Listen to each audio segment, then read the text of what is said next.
All right, so we'll say good morning. Let us begin.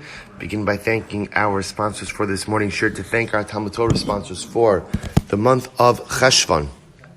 Meir Rachel Gold for dedicating all the Shirim and Drushos this month in memory of Yonah, Tzvi, Ben Yosef, Chaim, Elazar, HaKohen, Zichron Livracha. To thank Noam and Leah Efron for dedicating the Shirim and Drushos this month in honor of the celebration of the 98th birthday of Noam's grandfather, Yosef Hershel ben Mordechai Halevi. To thank our Week of Learning sponsor, Jack Bennett, in memory of Givati Brigade Lieutenant Assaf Rosenfeld. And to thank our Daf Yomi sponsor for today, Pinchas Levine, for refuah sheleimah for Yitzchok Ben Chaya Rachel. So we thank all of our sponsors for helping the merit of our TALMUD TORAH. All of the neshamas will have an aliyah, and those who require a refuah should have one together with Kol Chol Yisrael. And with that, let us begin. So we have a lot to do today. Today's daf is Chav Daled 24, and we left off on Chav Gimel Amud Beis at the Gemara Ibayluhu. So let's remember again, the Mishnah said pretty much like in the middle of the daf. So the Mishnah said that there was a Chatzar Gedol, there was a large courtyard in Yerushalayim that the Mishnah said was called Beis Yazek. It's called Beis Yazek. And remember again, the witnesses came there. That was kind of the meeting point. That was the meeting point in Yerushalayim where everyone gathered to be ready for their Jusha v'chakira, their cross-examination about their testimonies. It says the Gemara, Bailahu, Beis Yazek Tanan or Beis Yazek Tanan.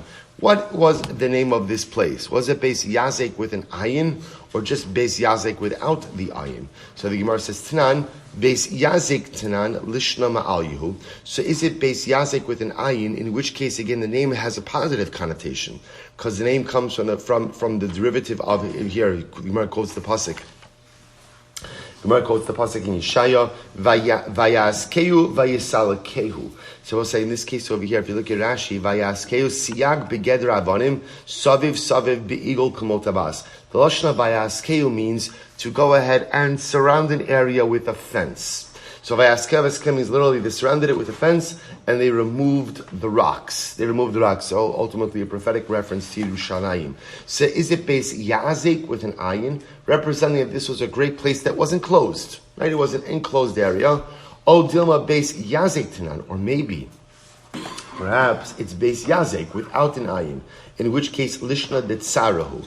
It represents a lashon of tsar, a lashon of suffering. How so? Kidchsiv v'hu asur ba'azakim. He was bound with chains. Amrabai Tashma. So I'll say, so which one is it? So here's what's interesting. What the Gemara is asking was, how did Chazal kind of label or title this particular place? Did they call it a place of joy, right? Beis Yazek with an ayin, or a place a little bit of like difficulty because everybody's stuck there? To which the Gemara says, Amrabai Tashma, Sudos Gedolos Hayu Osim Lahem. Sham Kadeshira Gilan Lavo. What did the Mishnah say? They used to make beautiful seudos in this place that people should feel comfortable coming. They should come regularly. So also the fact that they made seudos gedolos, what does that sound like? That sounds like it was a pretty happy place. But this is incredible. Dilma Tarti Havo Avdi Buhu. It's possible that the name of the place was both Yazek with an ayin and Yazek without an ayin. Meaning what? It was very nice to be there because there were seudos gedolos, but at the same time, because they were confined, at least initially, to this place, it was a difficult situation to be in for an entire Shabbos. So if Rabbi said, the Gemara just says it's possible that the gathering place had elements, ultimately, of simcha and also of tsar, which is such an incredible musar if one thinks about it, that sometimes in life, anytime you're in a situation that you don't want to be in, even if halacha lemaisa, it's objectively a good circumstance, if you don't want to be there, it could be a terrible, incarcerating type feeling. So here you have a situation where these Eidim are coming, beautiful service. They're coming to go ahead and give Eidos. There's beautiful Seudos. But if you don't want to be there, then at the end of the day, it becomes a limiting, difficult, tsar-like existence. You know, we'll say this is very quickly. This Chaim Shmulevitz, Zechasayv Livracha, quotes this idea by the episode in the beginning of, right after David HaMelech dies. And before David HaMelech died, very quickly, he calls Shlomo to his bedside and gives Shlomo a series of instructions. One of the things he tells Shlomo is to take care of Shimi ben Gera. Shimi ben Gera was the individual who came and cursed David when David was fleeing Avshalom. And he goes ahead and he comes and he tells Shlomo, take care of Shimei ben Gera. Fine, David dies. First thing that happens is David summons Shimei ben Gera. He says, here's the deal. I'm going to give you a palatial estate in Yerushalayim, and I'm going to support you at the king's table. But, I'm sorry? Shlomo, what did I say? Did I say David? Okay, sorry. So the idea, Shlomo goes ahead and summons Shimei ben Gera and says, I'm going to give you a palatial estate, support you at the table of the king. One condition, you can't leave Yerushalayim. Can't leave Yerushalayim. So we'll say, I don't know about you. You had me at palatial estate. Actually, you had me at Yerushalayim. Right? It doesn't. What a deal! What a deal! So Shimei ben Gera says, "Fine, good." Next parak in Navi, what happens? Shimei ben Gera's servant escapes. He goes ahead and he gets on the donkey, leaves Yerushalayim, runs after him, captures him, brings him back. Shlomo says, "We had a deal. You promised you would never leave Yerushalayim." He executes Shimei ben Gera. Says Chaim Shmulevitz in Sichos Moser. Obviously, this is a setup. In other words, Shlomo HaMelech knew what was going to happen. How did he know that Shimei ben Gera was going to leave Yerushalayim? So Chaim Shmulevitz says something so amazing. He says, Yerushalayim is the most wonderful place in the world if you're there by choice. If you're there by choice. But the moment that someone tells you you have to be somewhere is the moment that you are going to find a way to flex your muscles of self-autonomy as quickly as you can. He says the same way that little children love to say no. No, no, no, no, no. Who are you? What are you talking about, little saying no? Right? You're walking around in a diaper. You can't even take care of your basic hygienic needs. And you say no, like you're the boss. It's incredible because from the time that we're little, we like to feel that we're in charge. We like to feel, Ani HaGever, right? I'm the man. Don't tell me what to do. I'm in charge. You take away a person's feeling of autonomy, they will find a way to flex those muscles. Shlomo HaMelech knew that if you tell Shimei ben Gera, you cannot leave Yerushalayim, it is only a matter of time until he leaves Yerushalayim. So it's an incredible yesod. You could have what is objectively wonderful circumstances, but if you don't want to be there, if you don't want to be in that situation, it becomes a confining prison. So the Gemara recognizes this dynamic. It's Beis Yazek with an ayin, because on one hand, beautiful, Eidus, Sudos, it's Beis Yazek without an ayin, Tzara, because ultimately you don't want to be there. Incredible yesod. Says the Gemara. Sorry, says the Mishnah. How do you go ahead and check, or I should say, examine the witnesses. Zug sheba rishon, both kinoso rishon. So first of all, you take everybody in one at a time, right? Literally, the first pair that comes, you bring them in first. Now, not as a pair, but individually. So the Gemara says, both kinoso rishon. You bring in the senior member of the pair. Tell us. So they ask him, what did the moon look like when you saw it? Was it trailing before the sun, after the sun? Was it to the north of the sun, the south of the sun? How high off the horizon was it? In other words, from your perspective, right? How high was it off the horizon? Where was it pointing? How wide was it? So first of all, if a person ever says that the moon was leading the sun, that the sun was trailing the moon, we know already that he's lying. Then afterwards, they would repeat this same process with the second individual, right? With the second aid. If it turns out that the testimony of the two witnesses line up, ultimately, we have a solid testimonial unit. We can be Makadesh the Chodesh. Listen to this. So here's what's fascinating. Ushar kol hazugos. What about all the other pairs of witnesses? Sholim osan rashi dvarim. Tabose, here's what's fascinating. So remember again, you have this. You could have. I don't know historically how many people showed up for Kiddush HaChodesh in general, but clearly from the Mishnah's perspective, you could have a lot of people showing up. So imagine for a moment you have a lot of people who showed up, but yet you got everything you need from what? From the first set of witnesses. What do you do with everyone else? What is it, like jury duty? Thank you for your service. Thank you, go home. So, here's the difference. By jury duty, you're relieved, right? You're besimcha when they tell you to go home, even though you did absolutely nothing. I mean, you did something by showing up, but you're more than happy to be excused after having shown up. But here what they were concerned about was as follows. So the Shar Kol HaZugos, Sholin Osa Rashi Dvarim. They asked every pair of witnesses questions. Right? In other words, they did not just say, thank you for coming, thank you for your services, and they interviewed everyone. Again, not necessarily an exhaustive interview, lo shayu tzricha lahem, not because they needed these witnesses, ela kedei shelo yetzu bepachei nefesh, Bishvil shihu ragilim lavo. This is incredible, I will say. Why? They didn't want people to feel demoralized. Because think about this, especially whether it's a Shabbos or a weekday, if you traveled a long distance and it was hardship, right? And it's true, if it's Shabbos, you got a su'uda out of it. But Lamaise, it's a real to-do, and then you show up and you're not even taken, you're not even interviewed. So ultimately, again, people will just stop coming. So it's fascinating. So what would they do? They would interview everyone. So it turns out something really incredible, which is, it seems like, at the end of the day, no one necessarily knew who the witnesses were who actually allowed for the Beis Din Mekadesh Chodesh. In other words, after Beis Din interviewed everyone, they were going to see, they decided Mekudash. But lav dafka that anyone knew whose testimony it was that actually went ahead and solidified or allowed Beis Din to make that decision. And therefore what? Everyone feels chashiv. Everyone feels important. They're both say such an incredible musar haskell. If people feel extraneous, if people feel marginalized, if people feel unimportant, they'll just simply walk away. The yesod, again for Beis Din, which is the yesod in general in community, is to make people feel that they matter.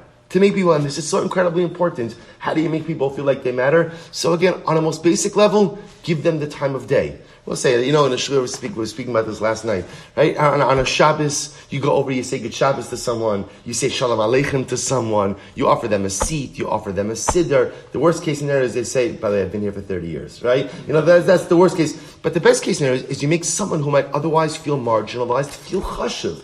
Right? That's the incredible yisod. See here, Beis Din. We'll say Beis Din doesn't have better things to do. They're literally, this is the possibility they're going to interview hundreds of other people. Just for what purpose? So that no one should feel extraneous, insignificant, or marginalized. And by the way, the members of Beis Din are just as busy, if not busier than we are. And if they could take the time to make a Yid feel special, to make a Yid feel engaged, to make a Jew feel that he's part of the group, then how careful we have to be with that as well. Such an incredible yesod.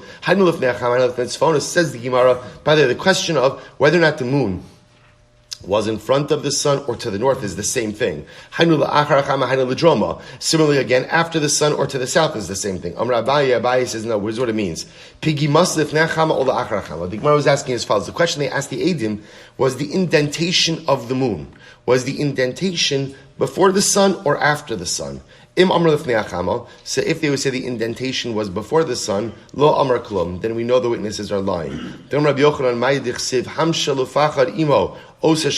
does it mean when it says literally hamshel, rulership, pachad, fear, imo with HaKadosh Baruch Hu, he makes peace, bim romav, says the Gemara, what does that mean? The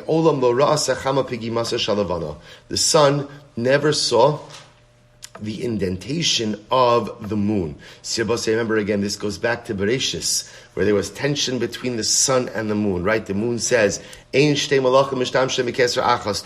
Two monarchs can't go ahead and share the same crown. And the HaKadosh Baruch Hu says to the moon, you're right. Leich umi'eit esatzmich. Go diminish yourself. So the Gemara says over here that the indentation of the moon is never visible, so to speak, which means it's never in front of the sun.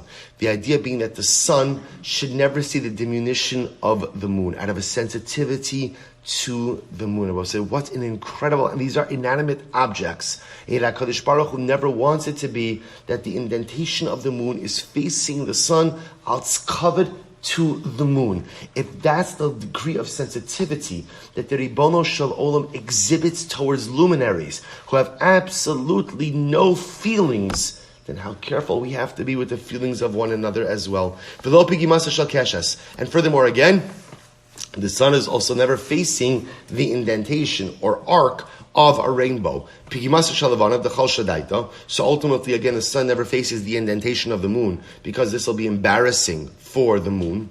Because remember again, Avosai, the moon, unlike the sun, diminishes over the course of the month. The sun is a constant luminary. So it's the covet for the moon. HaKadosh Baruch Hu never puts the indentation of the moon before the sun. What about the bow? So why isn't we'll call it the indentation of the rainbow? Why does that never face the sun? So that sun worshippers should never say that the sun is shooting its arrows. You both say, if the indentation of the rainbow would face the sun, it looks like the rainbow is the bow of the sun. This would seem to lend legitimacy to those who worship the sun, and therefore HaKadosh Baruch Hu sought to avoid that. The next question was, how high was the moon off the horizon, and in which direction was it leaning? Tana Chada Litzafona Dvarav Kayamin Lidroma Lo Amar Klum. So we'll say, we have two opinions here. One says that if the moon, if the aid said, Litzafona, that the moon was visible to the sun's north, then ultimately, again, his words are correct. Lidroma, but if he says that the moon was to the sun's south, Lo Amar Klum, that statement is meaningless, a false statement. But we learn just the opposite. Lidroma Dvar Kayam Litzvona Lo Amar Klum, that if a person said that the moon was to the sun's south, his words are accepted. But if it was to the moon's north, his words are not accepted. Lokash, it's not a contradiction. Kan be mos achama, kan be mos hagishamim. The Gemara says it's not a contradiction. One is talking about during the summer, and one is talking about during the winter. So both say, interestingly enough, the orientation will be different depending on the season. Good. Tan Rabbanan, echad omer gavoa beis mardaos ve'echad omer gimel edusan kemes. So also remember again, the other question that they asked the Eidim was, how high off the horizon was the moon? So let's say one aide says the moon was 2 mardos. Mardea is an ox goad, right? So if a person says, it was the height of 2 ox goads, we'll say, obviously, this is from the person's perspective, right? From when I'm looking at the moon, how high it looks to me. So aid 1 says it was 2 ox goads. Ve'echad omer gimel. The other guy says 3. Edusan kayemes. That is considered to be an intact testimonial unit. Why? Why? I will say why. Because again, there's obviously, we understand 2 people are never going to perceive, especially measurement or distance, in the same way. So as long as they are in the same ballpark, that's absolutely fine. So one says 2, one says 3, that works. However, echad omer gimel ve'echad omer hey, edusan betela. But if one says 2 ox goads, or I should say 3 ox goads, and one says 5, already again they can't combine because that's too much of a differential. Rabbi said, but remember again, as we've seen, and this is really what's fascinating about this, even though we'll call him Ruvain said it was 3 ox goads, Shimon said it was 5, Reuven and Shimon can't combine with each other, right? But what can they do? Combine with other people. Also, remember again, that's the unique part of Eidos HaChodesh, which is you could combine with someone even though you did not witness the event with that person. So for example, if Reuven says 3 ox goads, Shimon says 5 ox goads, they cannot combine to form a testimonial unit. But if Levi says 3, right? If Levi also says 3 ox goads, then Reuven and Levi could combine to form a testimonial unit. Incredible. Tan Rabbanan, Ra'inu b'mayim, Ra'inu b'ashashis, Ra'inu ba'avim, Ein me'idin alav. We'll say a very interesting case. Let's say witnesses show up and they say like this: we didn't see the moon directly, but we saw the moon's reflection in the water. Right? So in other words, I didn't see it, but I saw the moon's reflection in the water. Or we saw Ra'inu ba'ashashis. Literally, we saw its reflection in a lantern. Or Ra'inu ba'avim. We saw it in the clouds. In other words, that we didn't see the moon clearly, but we saw the moon was there through the clouds. Ein me'idin alav. So we'll say, so that's not proper eidos. That's not proper eidos. So the Gemara says, however, Chatziyav b'mayim, v'chatziyav ba'avin, chatziyav ba'ashashes, ein me'idin alav. Similarly, if they said, we saw half the moon in the water, half the moon through the clouds, half the moon through the lantern, ein me'idin alav. Also, that doesn't work. So the Gemara says, that doesn't make any sense. Hashta, kula amrat lo, chatziyav mibai. So I'll say, I don't understand. If it doesn't work to say, I saw the full moon's reflection in the water, or through the clouds, or through the lantern, if that doesn't work, then what? Certainly seeing half of the moon reflected in the water, reflected in the lantern, or through the cloud is not going to work. El-Hakam, this is fascinating. Chatziyav b'mayim v'chatziyav barakia. Chatziyav ba'avim v'chatziyav barakia. Chatziyav ba'ashashis, chatziyav barakia in me'idin. What it means to say is like this, Rabbi saying. What happens if you caught a partial glimpse of the moon reflected in the water, and you actually saw part of the moon? So in other words, I saw part of it reflected, and I saw part of it with my own eyes. I saw part of it out of the cloud clearing, part of it in the clouds, part of it reflected in the lantern, part of it regular. So does that work? To which the Gemara says no. So therefore both say, these are two cases over here, right? So case number one is that halacha l'maisa, even if you saw the moon in its entirety, but you didn't see it directly, you saw it reflected, or you saw it through clouds, that will not work. Similarly, if you saw half of the moon normally and half of it reflected, that will not work as well. Next case. Ten Rabbanan. This is fascinating. Ra'inu v'shuv lo ra'inu, ema idun alav. What happens if witnesses say, we saw the moon, but then we didn't see it anymore? We saw it, but then we didn't see it again. Ema idun alav. This does not work. Right? They cannot give testimony based on this. So the Gemara says, what does that mean? Kahachi chazuli va'azli. What does that mean? That witnesses have to be constantly looking at the moon? In other words, it was like the pashtos, the way this works is how you see the moon, and then what? And then what? You move on with your life. In other words, you're not standing there staring at the moon. I mean, that's beautiful and everything, but lemaisa, you got to get to Yerushalayim, you have things to do. So what does it mean? In other words, isn't that the typical case? We saw it, and then we stopped looking. So what does it mean? The Gemara says, this is incredible. Amar Abaye Haki Kamar, Ra'inu me'elenu, v'shavnu liros midatenu, v'lo ra'inuhu. So both say this is fascinating. What does it mean? It means that the witnesses say like this: we were looking, just stopped looking around, and we happened to see the moon. But then what? Then we realized, Rosh Chodesh. So we looked again, this time really in order to be able to look for the purpose, ultimately being able to give Eidos. And what happened? When we looked back, we couldn't find it. So we saw it, we know what we saw, but when we saw it the first time, we were kind of just glancing, right? Just looking around, and it happened to come within our ocular range, right? And then when we tried to look back to see it again, we could not find it. Ein me'idin alav. This does not work. They can't give aid based on this. Why? My taima. Because maybe what they ended up really seeing the first time was, literally translated, is a sliver of a white cloud. In other words, maybe what they thought was the moon was not really the moon. Was not really the moon at all. And therefore, by definition, because there was no das, they cannot go ahead and give edus. So I will say, really fascinating halacha, which again, it makes sense. In other words, in general, in order to be able to give, what the Gemara is saying is, in order to be able to give edus on the Chodesh, you would have to really go ahead and be looking at the moon for the purpose of really seeing the moon. But if you just happen to see the moon, and then when you look back again, you couldn't find it, it's just as possible that you really didn't see the moon the first time, but rather you saw something that looked like the moon. It requires kavanah, which I will say is such an incredible yesod in life as well, because sometimes we see things, and we kind of see things in passing, and we think as a result of just seeing something in passing, we see someone do something, we see someone act a certain way, we observe a particular event, and we think we have it all figured out. When in fact, the Gemara says, if you're looking at something b'kavanah, and you're really concentrating, and you're really focusing, maybe you could understand what it is. And even then, you have to go to Beis Din for Drisha v'Chakira, right? You have to really make sure that what you saw is what you really saw. But all the more so, if you just kind of see things casually, you happen to observe something, you happen to hear something, you happen to see something, don't rely on your perception of events to create a reality. Because more often than not, what you tend to see and to take in casually is not taken in with a discerning eye, and what you see is often not necessarily what the truth is. An incredible yesod for how we interact with each other and how we just look at different situations in life.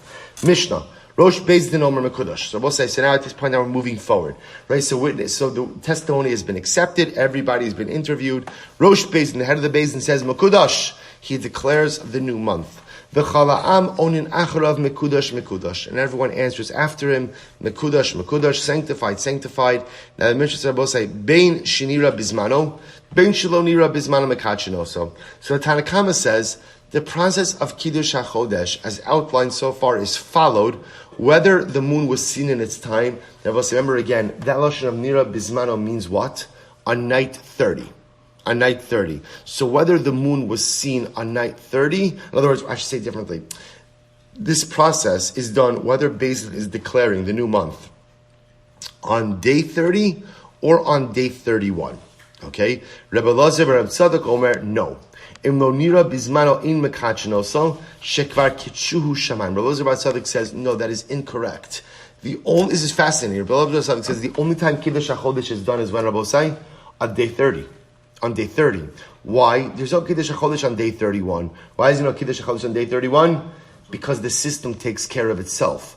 Because if I recognize that no month could be longer than 30 days, by definition, if Beis Din has not declared the new month on day 30, then again, by definition, day 31 is Rosh Chodesh. And Rabbi Elazar Bar Tzadok says there is no need for any process. That is a de facto process that happens without the Beis Din. So Rabbi said this is really fascinating. So you have the Tanakh saying Kiddush HaChodesh is always done. This process of the Rosh Beis Din saying Mekudash, everyone else saying Mekudash, this is done whether they're declaring Rosh Chodesh on day 30 or day 31. Rabbi Elazar Bar Tzadok says no, only if they're doing it day 30. But if they haven't declared something on day 30, day 31 is de facto Rosh Chodesh.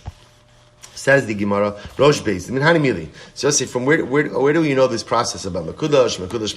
Where does all this come from? Minhani Mili. So says the Gemara. So Amar Rabbi Bar Gamda, Amar Yosef Ben Chaya Rachel, Amar Rabbi, Amar Kra, Vaidaber Moshe es Moadei Hashem. So we'll say the pasuk says Vaidaber Moshe. Moshe Rabbeinu spoke out the Moadei Hashem. Mikan Sherosh Beis Din Omer Mekudash. Right? From here, we'll say we learn, it's literally quite amazing. Vaidaber Moshe es Moadei Hashem. Moshe Rabbeinu spoke it out. From here we see that the Rosh Beis Din, remember again, the Gemara throughout this sugya is using Moadei Hashem to referring to Rosh Chodesh. Because why is that? Even though again that's not the Pashup Shah in the pasuk, Moadei Hashem is referring to the Yom Tovim. Because remember again, the Yom Tovim are determined by Rosh Chodesh. So therefore again, Vaidaber Moshe, this is where we learn that the Rosh Beis Din says Mekudash. Incredible. Says the Gemara, V'chala am onin acharav Mekudash, and everyone answers afterwards Mekudash. Minalan, from where do you know this? Amar Papa Amakra Asher Tikru'u Osam. Because the pasuk is Dabra b'nei Yisrael Amarta Le Moadei Hashem Asher Tikru'u Osam. The klal also has to call out the Moadim. So the Gemara says Karei Bei Atem. Instead of saying Osam, vocalize it as Atem. Right? You have to call out the Moadim as well. And hence, Klal Yisrael says, whoever's there says, Mekudash. Ranacha by Yitzchok, Amar Elehem Moadai, Heim Yomru Moadai. So what does it mean, Elehem Moadai? They should call out, the people should call out Moadai. There's an obligation for the people to say Mekudash. So the Gemara says, Mekudash, Trezini Lamali. So fine. So now I know the Rosh Beis Din says Mekudash. I also have the people have to make some type of verbal affirmation of Mekudash as well. Why do they have to say Mekudash 2 times? D'chsiv Mikrai Kodesh. Because we'll say the way the lashon of the pasuk is Mikrai Kodesh, holy convocations, right? Holy pronouncements, and it says it in the plural. So from there we see they say Mekudash. We'll say also just a generally fascinating yisod about how there has to be a declarative statement of sanctity. You know, we do this every single week by Kiddush, right? Isn't this the essence of Kiddush, right? Why do you need Kiddush? Shabbos is sanctified whether I do anything or not. So the Sefer HaChinuch explains that there is a concept, ultimately, again, of me participating in the verbal sanctification of the day. The Kedusha of the day becomes real when I articulate it. In general, things in life become real when you articulate it. You know, there's an important yesod in the realm of human relationships, right? That often we assume that people who we love know how we feel about them. I don't have to tell you I love you. You know that I love you. Yes, you do have to tell your wife. Yes, you do have to tell your kids, and repeated times each and every day. Because even though something is true, without articulating it, giving it verbal form, births it, brings it into the world of reality. Such an incredible, important yesod. It's real, it's true, but until you say it, it doesn't take on the total reality. So again, you see over here, Chazal, the Torah is building this into the system. The Rosh Beis Din has to say Mekudash. Everyone else has to say Mekudash. The Eidos was accepted. We're good to go. No, because in life, full Kiddusha really only actualizes when it's articulated, because once it's articulated is when it becomes real. So the Gemara goes weiter. So we'll say this is really fascinating. Rabbi Silber says there is no Kiddush HaChodesh in a 30-day month. Right? In other words, once the month is 30 days, Rosh Chodesh by definition is day 31. There is no need for this process. Beis Din does not do Mekadesh the Chodesh. So the Gemara says, Tanya, Plimo Omer Bismano in Mekachinoso, Shlo Bismano Mekachinoso. So Plimo says, on day 30, Beis Din does Kiddush HaChodesh. On day 31, they don't. Rabbi Elazar Omer, Ben Kach u'Ben Kach in Mekachinoso. So we'll say this is pretty wild. Rabbi Elazar holds in general, not Rabbi Elazar Bar Tzadik, this is a different Rabbi Elazar, holds that in general there is no concept of Kiddush HaChodesh, which is interesting. In other words, that this whole thing that we're outlining over here, you don't need Beis Din making any formal pronouncements or anything like that. This whole thing is unnecessary. Why? Shneimar, V'kidashtem eshnasa chamishim.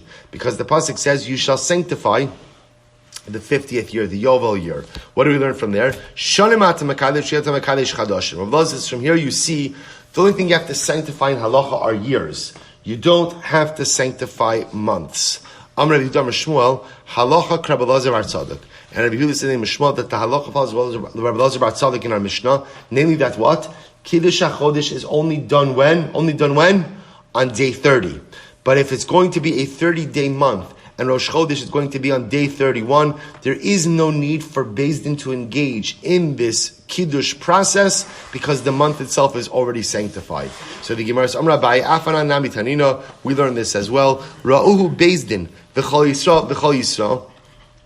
If the Beis Din saw the new moon, and all of Klal Yisrael did Nechkeru Ha'edim, and the witnesses, right, went through the Jewish Fechir, they were cross-examined and found to be valid. So we'll say, listen to this interesting case. It's day 30. It's day 30 now, right?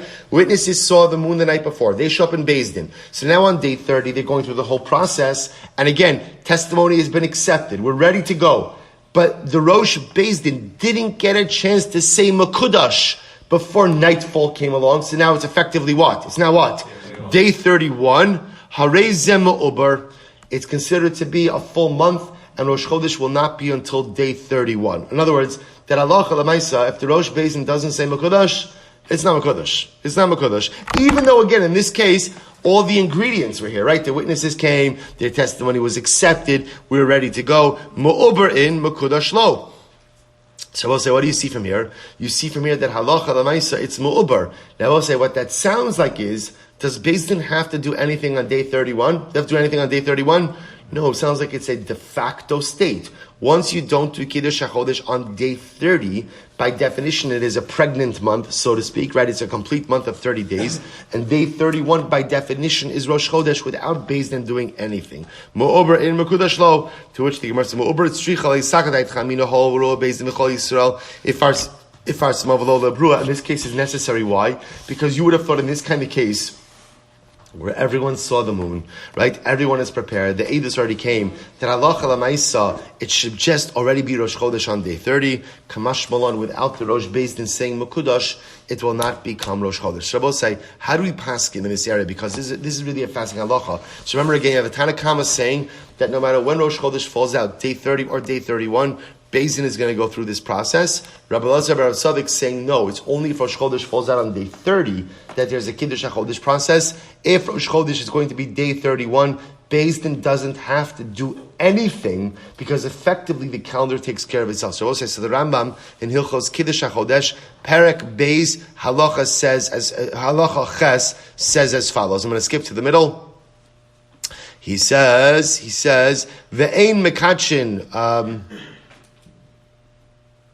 Fine. Ve'im mekachin ela bayom, v'im kishu b'alayla mekudosh, v'afilu ra'o Beis Din. Let me skip a little bit. One second. I'm sorry, it's one line. Ve'im mekachin ela chodesh shenira bizmano. That's line of say. Again, it's 4 lines, or a couple lines into halacha ches. Ve'im mekachin ela chodesh shenira bizmano. The only time Beis Din goes through this aforementioned process of Kiddush HaChodesh is when witnesses saw the moon on night 30. If they saw the moon on night 30, they show up to Beis Din sometime on day 30. We go through the process as outlined in our previous Mishnayos. Beis Din, Rosh Av Beis Din says Mekudash, and we're good to go. But if this did not happen on day 30, by definition, day 31 is Rosh Chodesh, and I don't need this entire process. So halacha l'maisa the Rambam paskins like Rabbi Elazar Bar Tzadik. Beautiful. Mishnah. The most tzuros lavana hayelo Rabbi Gamliel betavla ubakosa. So let's listen to this. So now Rabbi Gamliel used to have images of the moon. And the Agoros Vitzim, they say Bal Yosa Tabla Kosa. He had these images on the moon on a tablet that was hanging on the wall in his office, in his room. And what would happen? Shebahen Maras had Yotos va'omer hakazeri sa hakazeh. So he would have a tablet with images of the moon. And when the witnesses would come, he would ask them, did the moon look like this? Did the moon look like this? Okay. Says the Gemara, Shabbai Mara said, fine. Umishari, 1 second. Are you allowed to make images of the moon? Are you allowed to, Shabbat said, this is now really a fascinating sugya. Are you allowed to make images of the moon? So the Gemara says, V'haksib, lo sasun iti. So we'll say the rest of the pasuk is, lo sasun iti Elohei kesef ve'Elohei zav. Do not make with me, HaKadosh Baruch Hu says, gods of gold or gods of silver. So the Gemara says, Lo sasun iti, lo sasun kidmus shamashai.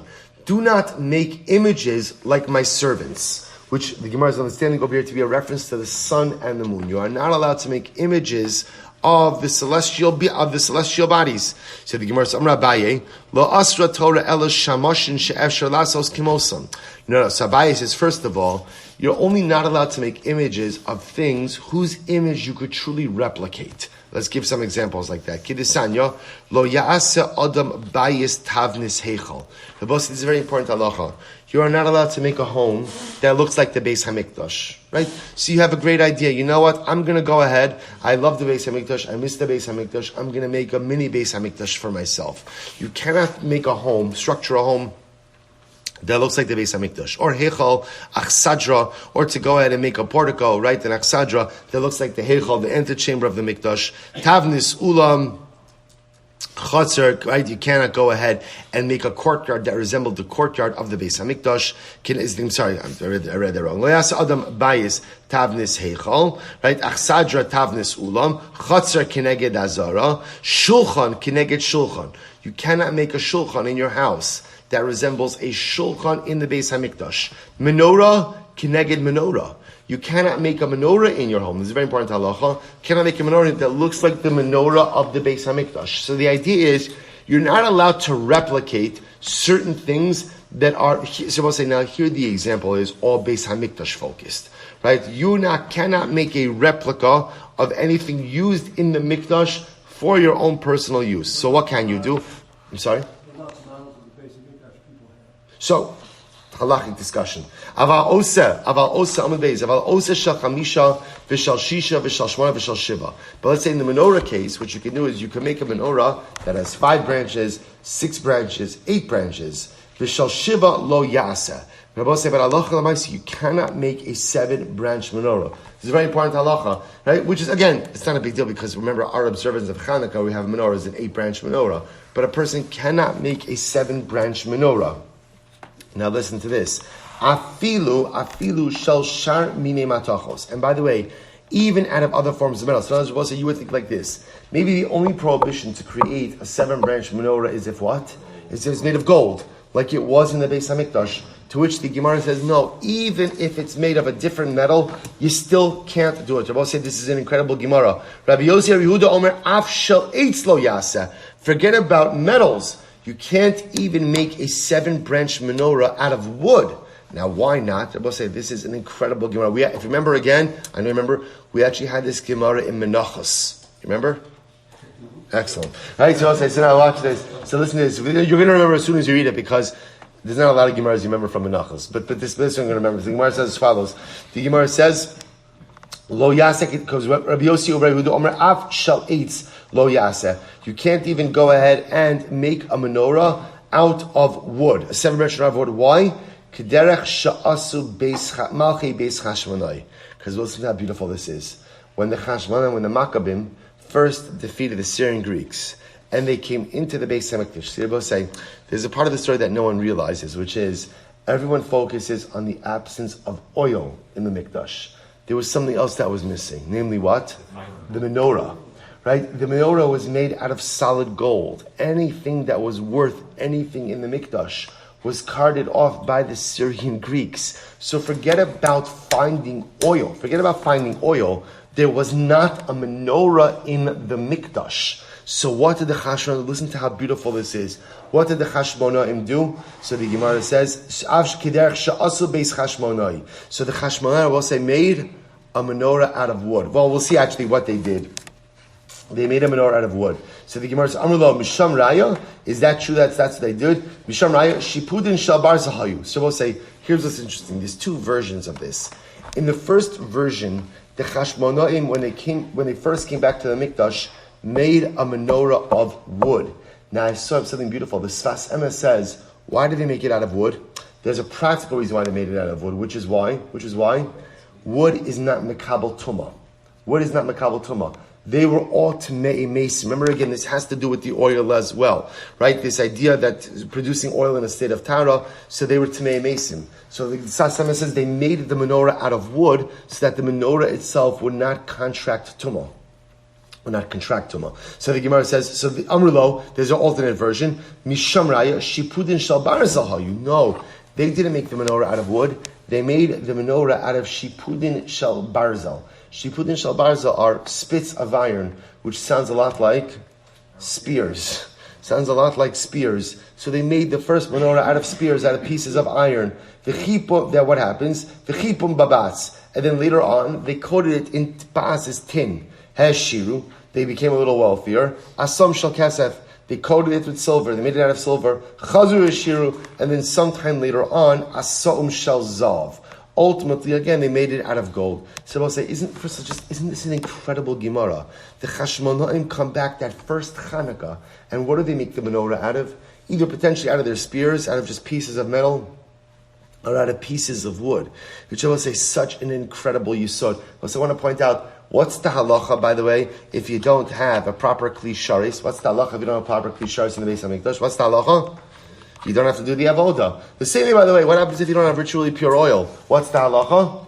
You don't have to kindle the menorah. We'll say the entire yisod, it's not for now, though it's good. It's almost Rosh Chodesh Kislev, so it's good to get started in Chanukah. The entire yisod of Chanukah is doing the best with what you have at hand. That is the entire yisod of Chanukah. We so often think that in order to go ahead and produce results, you need perfect circumstance, right? I need everything in place in order to become the best version of myself, in order to accomplish. Well, you never have everything in place. The whole yisod of Chanukah is take what you have. Take whatever life has given you. Take whatever circumstances are present and maximize them. Don't lament how compromised they are. Don't lament how unfair it is. Take what you got and make something happen. That's the entire yisod of Chanukah. You've got wood, make a menorah out of wood. You have spears, make a menorah out of spears. When your circumstances improve, says you'll up your game a little bit. But right now, take whatever you have and create light. So the Gemara says, so remember, again, let's get back to our issue. We're bothered by the fact that Rabbi Gamliel is making images of the moon. Because bepashtos, that doesn't seem to be right. So the first answer the Gemara wanted to give was as follows. The only time you're not allowed to make replicas of things that serve God is when they're replicas that you are capable of making. So for example, I can't make a house that looks like the Beis HaMikdash. I can't make a menorah that looks like the menorah of the Beis HaMikdash. But things that you can't really replicate, like the moon, I can't replicate the moon. I can't do that. So that, the Gemara wants to suggest, should be permitted. So the Gemara says, is that true? That just because you can't fully replicate something, that one of the servants or attendants of God, that you're allowed to make it? Vatanya, we learned, this is incredible. Lo sasun iti, don't go ahead and make with me. Lo sasun kidmos shamashai hamisham lefanai b'maro. Because Baruch Hu says, do not make replicas of my servants in the heavens. So don't make a replica of the sun. Don't make a replica of the moon. Samra Abaye says, Lo asra Torah elo demus arba ponim. Bahadi adadi. So Abaye says, this is actually a very specific prohibition. To make something that has 4 faces. Now, what is this talking about over here? So this is referencing the prophetic vision of Yechezkel that talks about the throne of HaKadosh Baruch Hu. And the Navi speaks about the idea that on the throne of HaKadosh Baruch Hu, there are 4 faces, right? The face of an Adam, a person, the face of a shar, an ox, an ari, a lion, and a nesher, an eagle. So Abaye says, you cannot go ahead and make the image of HaKadosh Baruch Hu's celestial throne. So you can't make a four-faced entity that makes it looks like you're creating HaKadosh Baruch Hu's throne. But everything else is going to be okay. Elamiata, so really? Elamiata, based on this, Pirtzuf Adam L'chudei Tishtari, are you allowed to make a human image? Is that true? Are you allowed to make a human image? So the Gemara says, Alama Tanya, why did we learn? Kala Pirtzufos Mutarin, Chutz Mi Pirtzuf Adam. In general, you could make an image of the face of any other creation, but you are not permitted to make the image of a man. Right? So we'll say you can't make it the image of a man. So the Gemara says, we'll say, now again, this is happens to be a fascinating sugya. Like, what are we talking about over here? Are we talking about like a painting? Are we talking about a photograph? But pashtus not. What are we talking about? Three-dimensional images, right? So you can't have a three-dimensional image of a human face. You are not allowed to possess that.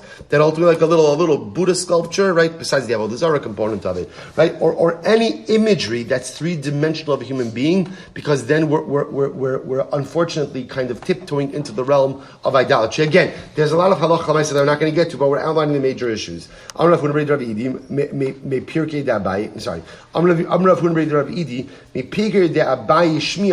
from the shir of Abaye, I heard the following. Lo tasun iti means lo sa'asun osi. When HaKadosh Baruch Hu says, don't make with me, the way it's supposed to be read is lo sa'asun osi. Do not make me. And I will say, what does that mean? Do not make me. Do not create the image of a human being which is like me. In other words, I will say, what does this mean? So the Maharsha points out over here that often when HaKadosh Baruch Hu would go ahead and appear to people, would appear to us, he would appear in the image of a human being. Right? So for example, by the Yam Suf, right? Chazal tell us that HaKadosh Baruch Hu appeared like a young soldier. By Har Sinai, HaKadosh Baruch Hu appeared like an old man. So HaKadosh Baruch Hu says, do not make the image of a human being, because that is kiviyach, like making the image of HaKadosh Baruch Hu. Ushar shamash and mishari. So, okay, it sounds like over here, the only thing you can't make is a human image. But let's get back to our regularly scheduled program. So I guess that means I can make an image of the sun, I can make an image of the moon. Vatanya, we learned lo sasun iti, lo sasun kidimus shamashay misham shelafonai b'marom. Be'etrabose, we learned that when it's lo sasun iti, it means do not make the image of my servants in the celestial sphere, like the sun and the moon. Kigon ofanim usrafim v'chayes hakodesh umalachei hasharis, angels. Do not make images of angels. Amar Abaye, lo asra Torah ela shamashin sheba madar ha'elyon. So only the Torah only asr things that live in the upper celestial sphere. What lives in the upper celestial sphere? That seems to be the malachim. Rashi says over here, sheba madar ha'elyon barakia shvi the daikinon iti aval chamo levana kochav mazalos. So again, what can't you make? The things that live in the upper sphere. What lives in the upper celestial sphere? Malachim. What dwells in the lower celestial sphere? Sun, moon, stars. Those you can make. The Shema Madra Takton Mishari, is that true? You can make things that live in the lower celestial sphere. Vatanya, we learn Asher Bashamayim Lerabos Chamo Ulevana Kochavim Mazalos.